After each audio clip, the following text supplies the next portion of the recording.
开高达时突然想上厕所了怎么办？这个问题说大不大，说小不小。你想想啊，骡子和鸭子正紧张的激情四射呢，这会儿万一突然骡子肚子疼了，集中力涣散，反应力下降，腹部轻微抽搐，这种情况下，他可能跟夏亚说：“此时的我是不完备的状态，你能等我去解个大手吗？”以总帅那小心眼，还不当场就给他算计了。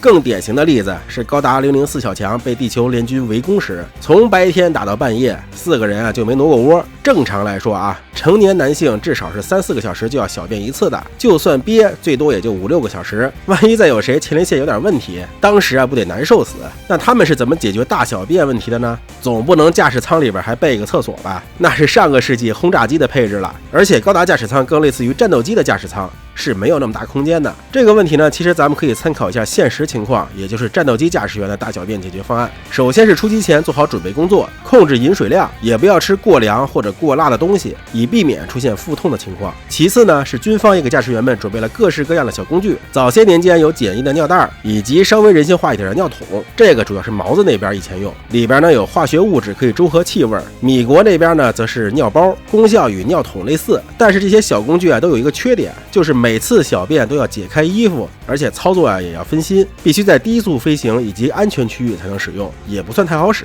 当然了，还有更人性化一点的，如抽吸内裤、尿不湿，还有一种呢是导尿装置。说实话，我第一次看到这个图片的时候真的是下体一紧我下意识的以为这个跟医院重病患者的那种一样是直接插管的。看了下说明呢，才了解这玩意儿是贴在恰当的地方，靠抽吸的方式来收集尿液，而不是直接插进去。我就说呢，这飞行的时候来不来就各种高 G 的体验，一直在那插个管子，到最后估计就不是抽尿，而是抽血了。而高达宇宙科技会相当发达一些，相信驾驶服的吸水性也会更强，所以尿不湿 Pro Max 应该就是他们的解决方案了。看到这儿，可能很多人都说了这不都是解决小便吗？那大便呢？这个其实现实中很难有参照。一个是现实中的战斗机任务，通常最多也就1-2个小时，小便的情况都很少见，更别提大便了。可是高达则完全不同，由于大多数作品都是核能机了，而且也经常在宇宙中作战，大几个小时的任务也是确实存在的。那么如果他们真的在任务期间想大便，那解决方案就只有一个了：